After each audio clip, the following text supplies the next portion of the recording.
हमारे विभिन्न ज्ञानवर्धक कार्यक्रम देखने के लिए आप हमें अभी सब्सक्राइब करें, बेल आइकन को प्रेस करें ताकि आप देख सकें हमारा कार्यक्रम सबसे पहले। और अधिक जानकारी के लिए फेसबुक पेज को लाइक करना न भूलें।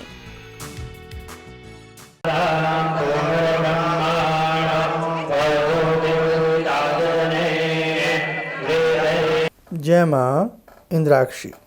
इंद्राक्षी धाम में दर्शकों, आप सभी का हम हार्दिक स्वागत करते हैं। आज के दिन जिन जातकों का जन्म दिवस है, मैरिज एनिवर्सरी है, उन सभी को हमारी तरफ से बहुत बहुत शुभकामनाएं। आज हम स्कंद माता के बारे में चर्चा करेंगे। माँ भगवती आप सभी का कल्याण करें और स्कंद माता की कृपा से आप सबके मनोरथ पूर्ण हो, है ना। और स्कंद माता के स्वरूप के बारे में भी आपसे हम चर्चा करेंगे। तो आइए फिलहाल आज का पंचांग पढ़ लेते हैं।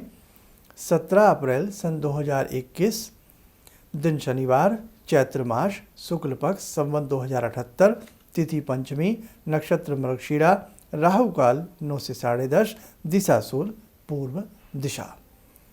भगवती स्कंद माता की जिस साधक ने भी ध्यान से तपस्या की है, तप किया है, भगवती उसे आशीर्वाद देती ही देती हैं। आइए सबसे पहले भगवती स्कंद माता की हम स्वरूप की आपसे बात करें। नवरात्र के 5वें दिन माँ स्कंद माता की उपासना की जाती है।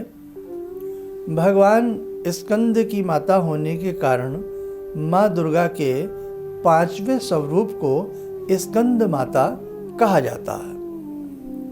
आपकी 4 भुजाएं हैं। दाहिनी ऊपरी भुजा से आप भगवान स्कंद को गोद में पकड़े हुए हैं और दाहिनी निम्न भुजा में जो ऊपर की ओर उठी हुई है, उसमें कमल पुष्प है। आपका वर्ण पूर्णतः शुभ्र है। आप कमल के आसन पर विराजमान हैं। आपके ध्यान पूजन से साधक की पात्रता का सम्यक विकास होता है। इसी के साथ साथ आइए आज के दिन, पंचमी के दिन, हम भगवती को तिथि के हिसाब से क्या भोग लगाएं, वार के हिसाब से क्या भोग लगाएं, उसकी चर्चा हम आपके संग करते हैं। पंचमी के हिसाब से भगवती को केले का भोग, पका केला अर्पण करना चाहिए। और जैसा कि दिन शनिवार है, उस हिसाब से गोघृत, यदि मिल जाए तो गोघृत अर्पण करें, नहीं तो केवल पका हुआ केला ही भगवती को अर्पण कर दें। बाद में प्रसाद स्वरूप समझ करके हम उसे ले सकते हैं। साथ ही साथ कल छठा नवरात्रा है। माँ कात्यायनी की कल के दिन पूजा की जाती है। भगवती कात्यायनी को कल की तिथि के हिसाब से, षष्ठी तिथि के हिसाब से क्या भोग लगता है वो भी सुन लें। मधु का भोग लगाया जाता है, शहद का, मधु कहते हैं शहद को, शहद का भोग अर्पण किया जाता है। और जैसे कि रविवार का दिन पड़ेगा, उस हिसाब से हम खीर का भोग भी भगवती को कल के दिन अर्पण करते हैं। तो ये तो हुई कि भगवती को क्या भोग लगाया जाता है। और आज के दिन बहुत अच्छे से आप अपनी पूजा पाठ करना, ताकि भगवती आपसे प्रसन्न हो, आपको शुभ आशीर्वाद उनसे प्राप्त हो सके। इसी के साथ हमने आपसे कहा था कि हम सिद्ध कुंजिका स्तोत्र की आपसे बात करेंगे। अब देखो, दुर्गा सप्तशती एक बहुत ही अमूल्य ग्रंथ है। दुर्गा सप्तशती रहस्यों से परिपूर्ण है। इसी में पीछे की तरफ जिनके पास नई, जिन्होंने किताबें ली हों, नए ग्रंथ लिए हों, तो पीछे की तरफ 231 पेज पे मिलेगा या उसके आसपास कोई पेज होगा, क्योंकि बहुत लोगों के पास पुराना वर्जन भी है। कुछ लोगों ने हिंदी वाला भी ख़रीदा है, तो आप अपने हिसाब से ढूंढ लें। सिद्ध कुंजिका स्तोत्रम पीछे की तरफ है। भगवान शिव इसे प्रारंभ कर रहे हैं।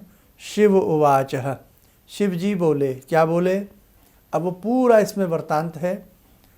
और इसमें एक चीज़ जब आती है तो साधक कई बार ये सोच लेता है, जैसे भगवान शिव ने कहा केवल कुंजिका के पाठ से दुर्गा पाठ का फल प्राप्त हो जाता है, तो क्या हम भगवती दुर्गा सप्तशती के पाठ ना करें? नहीं, उनका भाव ये नहीं है। भाव ये है यदि किसी साधक के पास समय अभाव हो, बिल्कुल भी समय ना हो, तो ऐसे साधक को सिद्ध कुंजिका स्तोत्र तो पढ़ना ही पढ़ना चाहिए।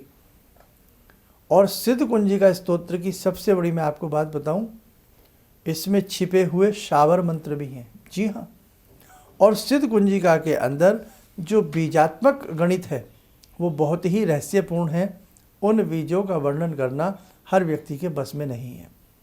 जैसे हम बात करें, इसमें मंत्र की बात करें हम, तो आप ये देखिएगा पीछे की तरफ इसके दूसरे पेज पर सिद्ध कुंजिका में अम, कम, चम, टम, तम, पम, यम, शम, वीम, दूम, एम, वीम, हम, शम।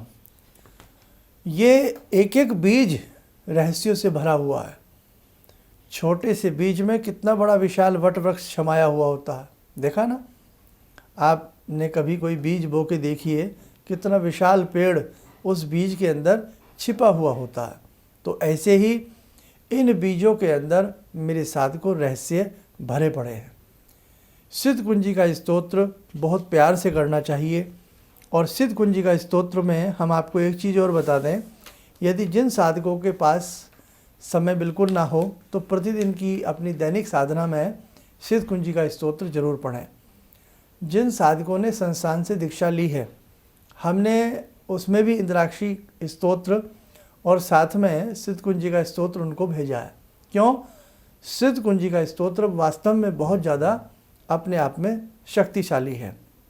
हाँ, आप संस्कृत में सिद्ध कुंजिका नहीं पढ़ पाते तो आप इसे हिंदी में भी पढ़ सकते हैं। जी हाँ, ऐसा मन में ना लाएं कि हिंदी में दोष लगेगा, संस्कृत में ही फल मिलेगा। बात है भावना की। आप चाहे कितने भी संस्कृत के विद्वान क्यों ना हो, लेकिन आपकी भक्ति में और माँ के ऊपर यदि भावना नहीं है, आपके भाव नहीं जगे, तो आप मान लेना आपकी भक्ति भी नहीं जगेगी। बात है भक्ति की। बिल्ली ने कौन सा पाठ किया था?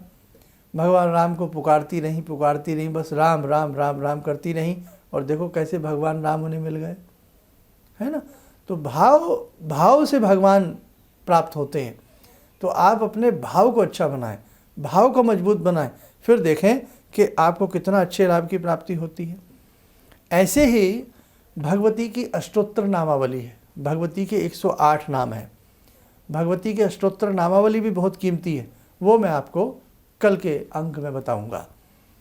और मैं अपने सभी साधकों से, सभी भगवती से प्रेम करने वालों से एक ही बात कहूँगा कि जिस प्रकार के हमारे ये अंक चल रहे हैं, इन अंकों को ज़्यादा से ज़्यादा लोगों तक आप पहुँचाएँ, शेयर करें। देखो भाई, हमारे 2 चैनल हैं, एक इंद्राक्षी धाम के नाम से है, एक हमारे नाम से है प्रोफेसर धर्मेंद्र शर्मा। जो मेन चैनल है फ़िलहाल ये है, इस पे आप बहुत बड़ी संख्या में हमसे जुड़े हैं। तकरीबन 16 लाख की संख्या एक बहुत बड़ी होती है, 16 लाख की संख्या में आप हमसे जुड़े हैं। इंद्राक्षी धाम बहुत बाद में प्लेटफॉर्म खड़ा किया गया, और फेसबुक पेज पे भी करीब 1 लाख के आसपास आप हमसे जुड़े हुए हैं हमारे नाम से। तो हम चाहते हैं धीरे धीरे ये धर्म की ज्योति घर घर तक पहुँचे। बहुत लोग वास्तविक स्थिति को नहीं समझ पाते हैं। अब जैसे सिद्ध कुंजिका को लेकर ही बहुत लोगों में बहस हो जाती है कि नहीं, उसमें तो लिखा है कि इस पाठ की आवश्यकता नहीं है। तो भाव समझो, उसमें क्या वो भाव हैं। ऐसे ही बहुत लोग अर्थ का अनर्थ कर देते हैं, बात समझ नहीं पाते हैं। तो मेरे साधकों, सिद्ध कुंजिका स्तोत्र समय निकाल करके, बहुत गोपनीय स्तोत्र है, और कैसे भगवान शिव पार्वती से कह रहे हैं कि ये बहुत गोपनीय है, इसे हर किसी को नहीं बतलाना चाहिए। लेकिन परोपकार की भावना से हमारे ऋषियों ने इसे साधकों के लिए बताया। धीरे धीरे ये साधकों से पुस्तकों में आया, गीता प्रेस में आया, और जगह जगह। तो ऐसी चीज़ें जिनसे जन कल्याण हो, वो घर घर में ऐसी पुस्तकें होनी चाहिए, ऐसे स्तोत्र होने चाहिए। आइए, आज की ध्यान साधना में हम ध्यान करते हैं माँ भगवती का, माँ स्कंद माता का। ॐ सिन्दूरारुणविग्रहां त्रिनयनां माणिक्यमूलस्फुरात् स्तारानायकशेखरं स्मितमुखी भापेन वक्षोरुवां पाणिभ्यामलपूर्णरत्नचषकां रत्नोत्परां बिभ्रति सौम्यां रत्नगटस्थरक्तचरणां ध्यायेत्पराम् अम्बिकां खड्गं चक्रगदेषु चापपरिगान् चूलम्बुसुण्डिं शिरा शङ्खं संदधतीं करे स्त्रीनयनां सर्वाङ्गभूषावृतां नीलासमद्युतिमास्य पाददशकां सेवे महाकालिकां यामास्तो स्वपितैहरो कमलजो हन्तुं मधुं कैटवं विद्युद्दामसमप्रभां मृगपते स्कन्दस्थितां भीषणां कन्या विहकरवालखेटविलसा धस्ताविरासेवितां हस्तैश्चक्रगदाशिखेटविशिखां चापं गुणं तर्जनीं विप्राणामलिलात्मिकां शशिधरां दुर्गां त्रिनेत्रां भजे। वच बना लें, ध्यान करें, भगवती का शुभ आशीष हम सबके ऊपर बरस रहा है।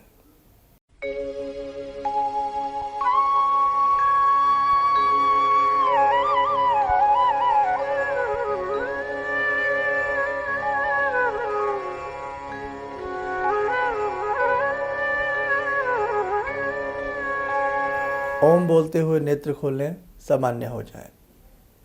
मेरे साधकों, आपका बहुत प्रेम हमें प्राप्त हो रहा है और ये प्रेम ऐसे ही हमें प्राप्त होता रहे। हम भी भविष्य में आपको ऐसे ही प्रेम करते रहेंगे।